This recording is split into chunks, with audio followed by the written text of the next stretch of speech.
Greetings, everyone, from Connecticut and New England. It's good to be down here. I know you all prayed for this day and the weather of this day because we got it. It's here. It's absolutely gorgeous outside. And it was a pleasure driving down here. And it was a pleasure just enjoying the fresh air and the breezes and the nice warm sunshine this morning. I want to tell you a story about a true Passover experience that happened to us this year. It all started with our trip to the Passover services in Worcester, Massachusetts. As Mary Ann and I traveled through Connecticut heading to Worcester, we were slowed on the eastbound side of Route 84 in Vernon, Connecticut, about 15 minutes north of Hartford. The traffic was almost coming to a stop. Everybody was looking across the median at the other lane, going the other way, where a Lifestar helicopter was sitting right in the middle of the road, parked in the westbound lane of Route 84. A multicolored phalanx of police car lights had stopped all traffic, and a long parade of fire engines and ambulances with their lights flashing were snaking through the westbound traffic heading to where the scene of the accident was, which is where the Lifestar helicopter was. I believe in this case, that was the first. There were 3 Lifestar helicopters that showed up to this accident. The media called it a mass casualty crash. A van filled with 14 young people collided with a Mercedes and a landscaping truck before veering off the highway and went airborne into the air before landing at the bottom of a 40 to 50 foot ravine bordering the highway and fell on its side. The good news is there were no deaths, but at least 11 people were injured and some were serious. Here's my point. The eastbound lane that we were in was stopped because of rubbernecking. We're all familiar with it. There were no broken bodies to see, but everyone was looking.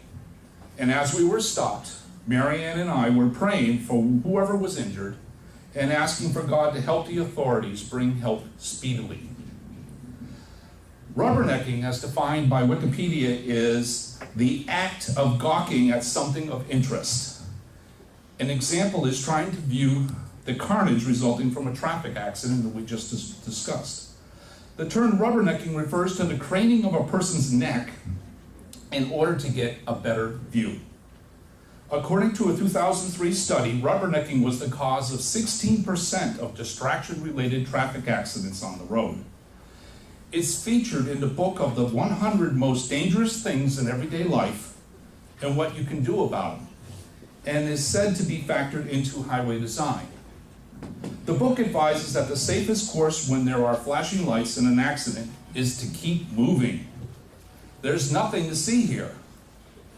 Rubbernecking's impact on traffic has been the subject of many studies. Rubbernecking has been described as a human trait that is associated with morbid curiosity. It can be the cause of traffic jams, sometimes referred to as gaper's blocks. As drivers slow down to see what happened in the crash, it is also a cause of accidents as drivers become distracted and change the rate of their travel while other drivers are distracted. Fires in buildings tend to attract rubbernecking activity as there's little danger in observing a fire from a distance. The word rubbernecking has also become more to be used generally to describe a voyeuristic interest in someone else's business or difficulties. That is intense curiosity in other people's issues and failures. The world's issues can distract us too, but we turn to look and see the failures. And if we are not careful, we're taking our own eyes off the road. I get 3 things from this description of rubbernecking that Wikipedia has.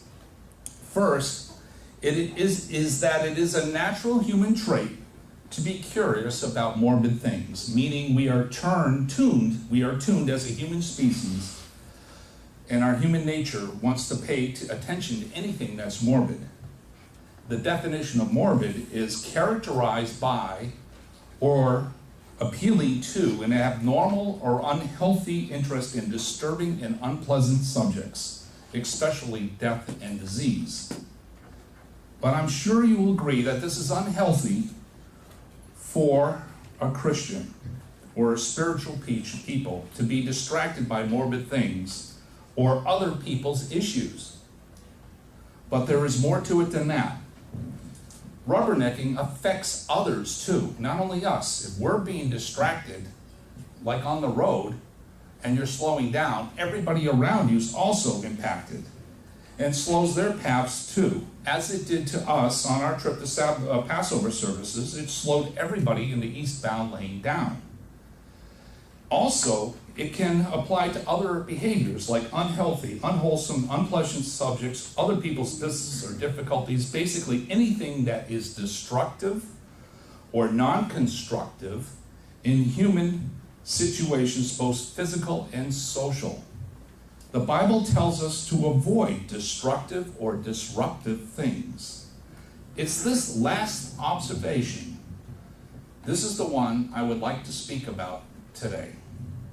Today we will explore the question, can we and should we resist spiritual rubbernecking? Let's turn to our Bible for some examples. First, the most obvious example is found in Genesis.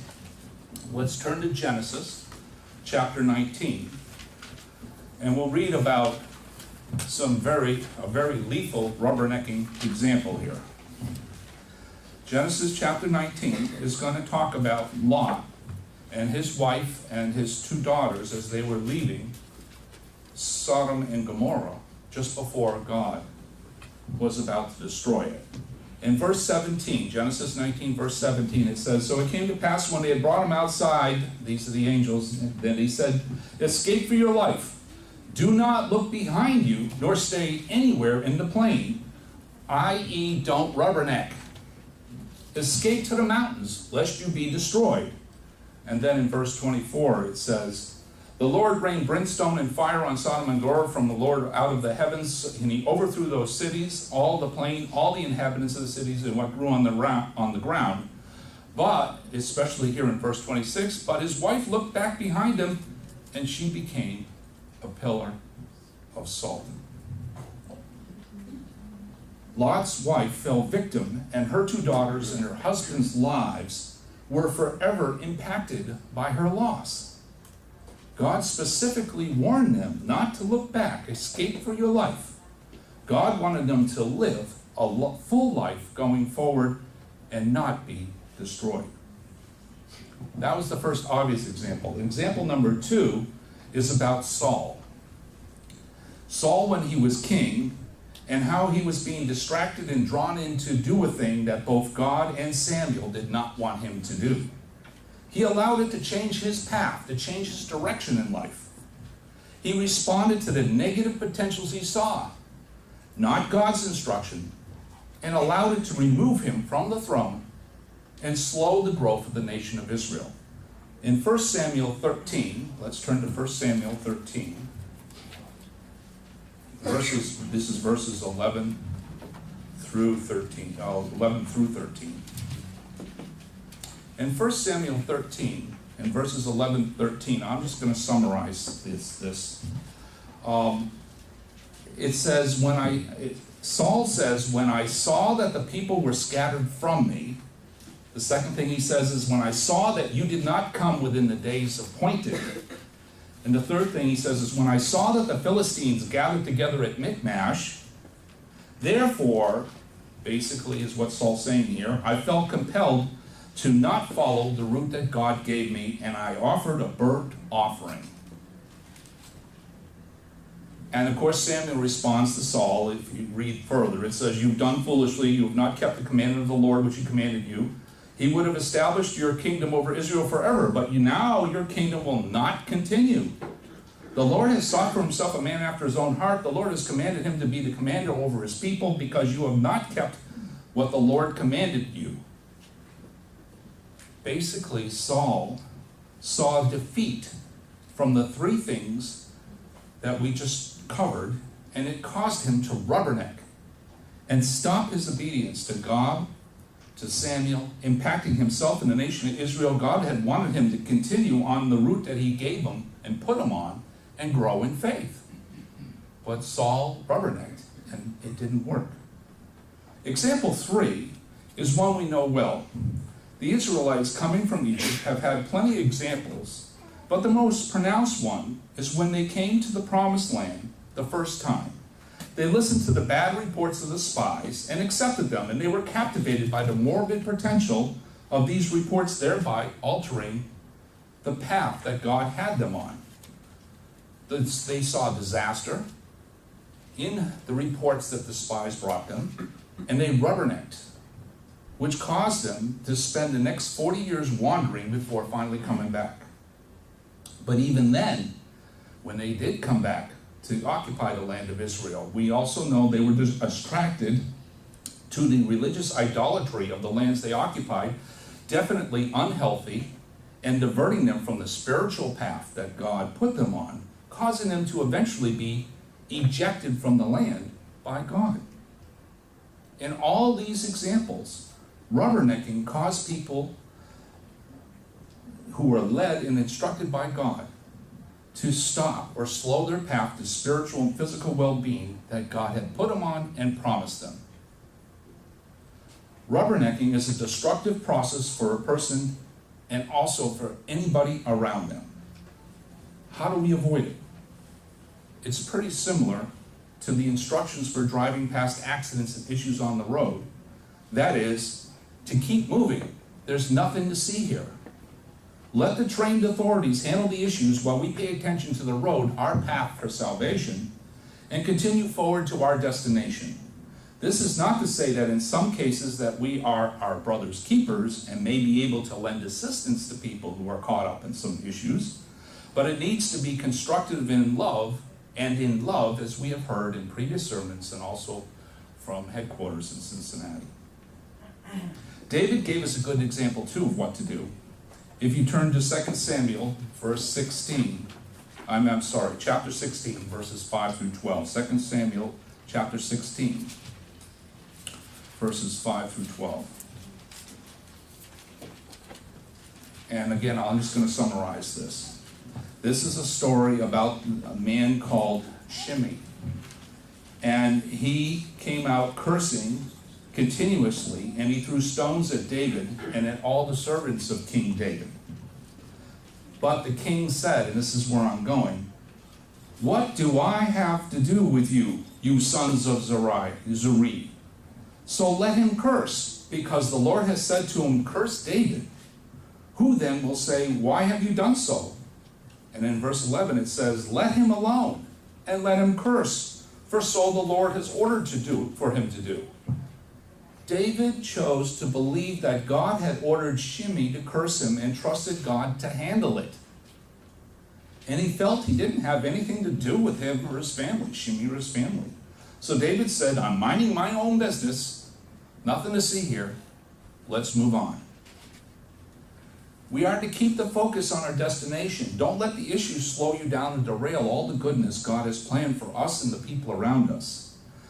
Use David ignoring the cursing person, and Paul instructing us not to pay attention to rulers and evil ones as he does in Scripture. Keep our focus on pursuing pure peace and love per all the sermons and instructions that we're getting. Let's turn to Hebrews chapter 10. In Hebrews chapter 10, and verse 22 through 24. This kind of gives us the core essence of where our hearts and minds should be. In Hebrews chapter 10, verses 22 through 24, it says, "Let us draw near with a true heart and full assurance of faith, having our hearts sprinkled from an evil conscience," or from rubbernecking, "and our bodies washed with pure water. Let us hold fast the confession of our hope without wavering or rubbernecking.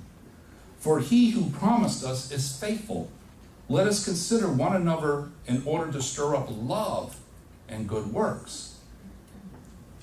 God had Lot's wife, and Lot's family Saul and Israel, and again the nation of Israel, all on the road and path to being well and spiritually growing. Figuratively, they took their eyes off the road to rubberneck at some morbid or possibly destructive thing that ultimately stopped them from moving forward and negatively affected the people around them. We see that happens in our travels, just in the example, the metaphor of just getting stuck in traffic when people are rubbernecking. And we can learn from this. And as the rubbernecking in the book says, it's one of the 100 most dangerous things you can do in life. So let's heed the advice. Let's stay focused on our own conversion. When you see destruction, no matter what its form, avoid it. Take a detour. Keep moving. There's nothing to see here. Ignore the issue as David did, and maybe pray as we did on our trip to Passover services for the accident victims. And let God and the trained authorities deal with it. No rubbernecking.